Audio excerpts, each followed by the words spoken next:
বিবেকবানদের জুড়ি যে মেলা ভার, তা আজকের বাংলায় একদম হারে হারে টের পাচ্ছে বাংলার মানুষ।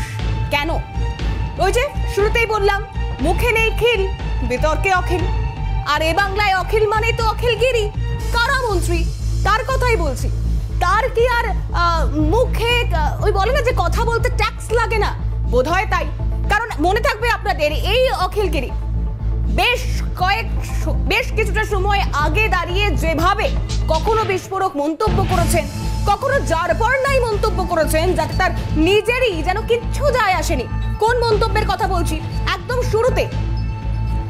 শুরুতে আচরণের চেষ্টা করব। এই অখিলগিরি রাষ্ট্রপতি তাকে তীর করে, তাকে উদ্দেশ্য করে ঠিক কি বলেছিলেন? কেন বারংবার এটা আমরা বলতে বাধ্য হচ্ছি যে মুখে নেই খিল, বিতর্কে অখিল? শুনুন তার পুরনো সময়কার সেই বক্তব্য।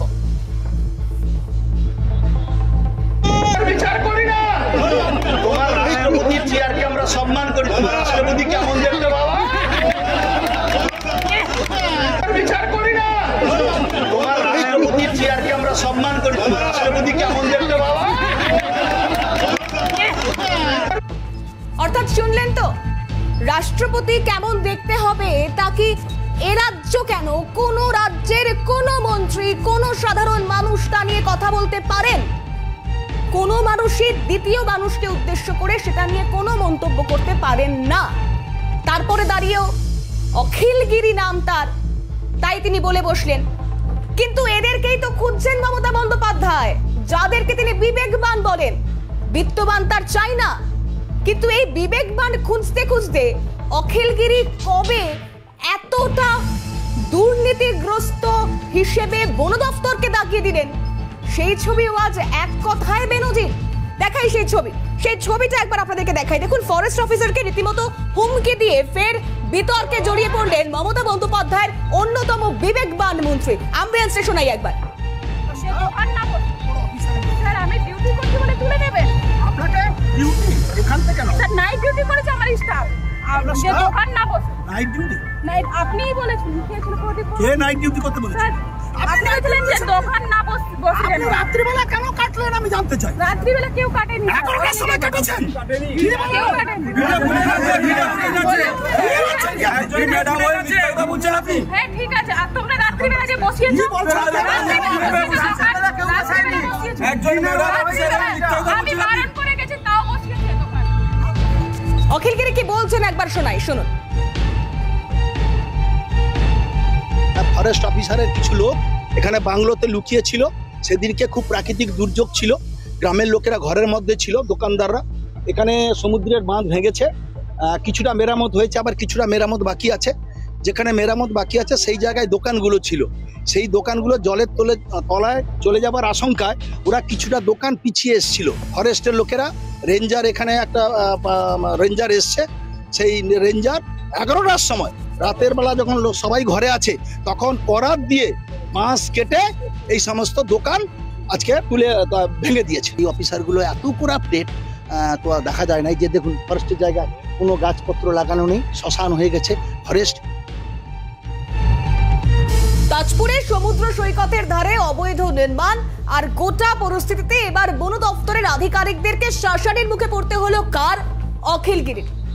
কয়েকটা কথা আপনাদেরকে বলে রাখি। দেখুন, এই বন দপ্তর সামলে এসেছেন দীর্ঘদিন রাজীব ব্যানার্জি। তিনি দল ছাড়ার পর অভিষেক বন্দ্যোপাধ্যায়ের হাত ধরে তার আবার এন্ট্রি হয়েছে দলে। আবার এই বন দপ্তর সামলে এসেছেন জ্যোতিপ্রিয় মল্লিক। তিনি কিনা রেশন বন্টন দুর্নীতি মামলায় আপাতত হাজতবাসে রয়েছেন। আর বর্তমানে যে দপ্তরের দায়িত্বে রয়েছেন বীরবাহা হাসদা। তাই বীরবাহা হাসদা তিনি কি বলছেন সেটা একবার শোনাই, শুনুন। বলাটা কখনোই আমি সমর্থন করবো না। আর অখিলবাবুর যদি কোনো সেরকম অবজেকশন থাকতো তাহলে আমার সাথে উনি কথা বললে মনে হয় ভালো হতো। আর অফিসের মানে বন দপ্তরের দুর্নীতি নিয়ে দেখুন, আগে কি হয়েছে সেটা জানি না, তবে আগের থেকে আমি দায়িত্বে আছি। আমি দায়িত্বের সহকারে বলতে পারি, অফিস থেকে আমি এবং অফিসের যারা কর্মচারীরা আমার আছে তাদের ব্যাপারে যেভাবে কাজকর্ম দেখভাল করার আমি দেখভাল করি, তাতে আমার মনে হয় না এখন কোনো দুর্নীতি সেরকম। যদি তার কাছে কোনো অবজেকশন থাকে সেটা উনি আমাকে লিখিতভাবে জানাতে যদি জানাতে পারতেন কিংবা এখনো যদি জানেন অবশ্যই মানে তার বিরুদ্ধে তো স্টেপ নেব আমি, কিন্তু কখনোই একটা ডিউটিরত অফিসারকে, কারণ আমাদের রাজ্যের মাননীয় মুখ্যমন্ত্রী মমতা বন্দ্যোপাধ্যায়ের নির্দেশ অনুযায়ী আমাদের অফিসাররা কাজ করছেন, এবং যে অবৈধ যে মানে যেভাবে অবৈধভাবে জায়গা দখল করে বাড়িঘর করে নেওয়ার ব্যাপারে মুখ্যমন্ত্রী যেভাবে আমাদেরকে নির্দেশ দিয়েছেন আমরা সেভাবে এই মেনেই কাজ করছি। সেই জায়গা থেকে একজন রাজ্যের মন্ত্রী হিসেবে মানে ওনার কাছ থেকে মানে এই ধরনের ব্যবহার আমার কর্মীদের, অর্থাৎ যে বন দপ্তর সম্পর্কে এত রাগ এত গোসা অখিলগিরির, ভুলে গেলে চলবে না তিনি যে দপ্তর সামলান কারা দপ্তর, সেই কারা দপ্তরেই রীতিমতো গুচ্ছ গুচ্ছ অভিযোগ বারংবার এসছে। সেই অভিযোগগুলো আপনাদেরকে বলার চেষ্টা করবো, তবে তার আগে কুণাল ঘোষ তিনি ইতিমধ্যে এক্সপোস্ট করেছেন, তার পোস্টটা একবার দেখাই এই মুহূর্তে। তার এক্সপোস্ট দেখানোর চেষ্টা করব। মন্ত্রী অখিলগিরির কথা এবং আচরণের বিরোধিতা করছি, এটা অবাঞ্ছিত। বন দপ্তর নিয়ে কিছু বলার থাকলে মন্ত্রী বীরবাহা হাসদাকে বলতে পারতেন, তার বদলে মহিলা অফিসারের সঙ্গে দুর্ব্যবহার দুর্ভাগ্যজনক। তবে সিপিএম বিজেপির এ নিয়ে কথা বলার অধিকার নেই, ওরা এর থেকে অনেক কুৎসিত কাজ বরাবর করে এসেছে। অর্থাৎ একদিকে তিনি তার দলের মন্ত্রীকে বিধলেন এবং তার পাশাপাশি তিনি বললেন যে বিজেপি সিপিএম এরা যেন এর থেকে বেশি কথা না বলেন। কিন্তু এখান থেকে দাঁড়িয়ে তৃণমূল নেতা ডক্টর শান্তনু সেন তিনি কি প্রতিক্রিয়া দিয়েছেন? অখিলগিরির মন্তব্যে তিনি সাফাই টানবেন নাকি তিনিও বলবেন যে একটু হলেও ভুল হয়েছে অখিলগিরির? শোনাই তার প্রতিক্রিয়া। কংগ্রেস অখিলগিরির এই মন্তব্যকে কখনো সমর্থন করে না, কিন্তু বিরোধীদের এই নিয়ে কথা বলার কোনো অধিকার নেই।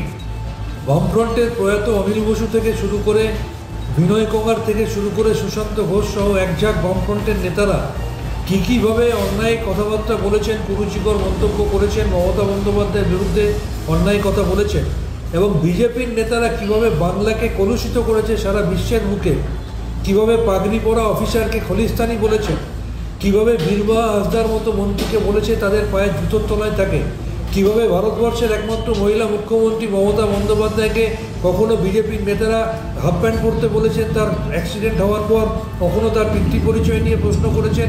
বিজেপির নেতারা বিভিন্ন সময় মমতা বন্দ্যোপাধ্যায়ের মতো একজন মহিলা নেত্রীকে অসম্মান করেছে। সুতরাং তাদের মুখে এই ধরনের কথা শোভা পায় না। অর্থাৎ বিরোধীরা যেন কিছু না বলে এমনটাই তৃণমূলের তরফ থেকে স্পষ্ট। কিন্তু মশাই দফতরে দফতরে এত কোন্দল, একদিকে কারা আর একদিকে বন দফতর। তিনি তো অনায়াসে ঠিক বলেছেন কুণাল বাবু, তিনি তো অনায়াসে বীরবাহা হাসদাকে বলতে পারতেন, কেন সামান্য একজন কর্মচারী দফতর সামলান তার সঙ্গে একজন মন্ত্রী এ ভাষায় কথা বলবেন? তার কারা দফতর, যে কারা দফতরে নাকি মহিলারা গর্ভবতী হয়ে যায়, সেই কারা দফতরের বিরুদ্ধে অভিযোগ রয়েছে গুচ্ছ গুচ্ছ। তারপরে দাঁড়িয়েও কি তিনি তাহলে এবার বনবাসের কথা চিন্তা ভাবনা করছেন অখিলগিরি? বিজেপির তরফ থেকে ঠিক কি প্রতিক্রিয়া শুনবো। এ তো বিবেকবান নয়, এ তো স্বয়ং বিবেকানন্দ এই যুগের। হ্যাঁ, এটা তো মানুষ, এটা অখিলগিরিটা কোনো মানুষের নয়। মানুষ জঙ্গলে থাকা এর অধিকার, মানে জঙ্গলে থাকার দরকার ছিল এর, এ হঠাৎ মানুষের মধ্যে এসে ঢুকে পড়েছে।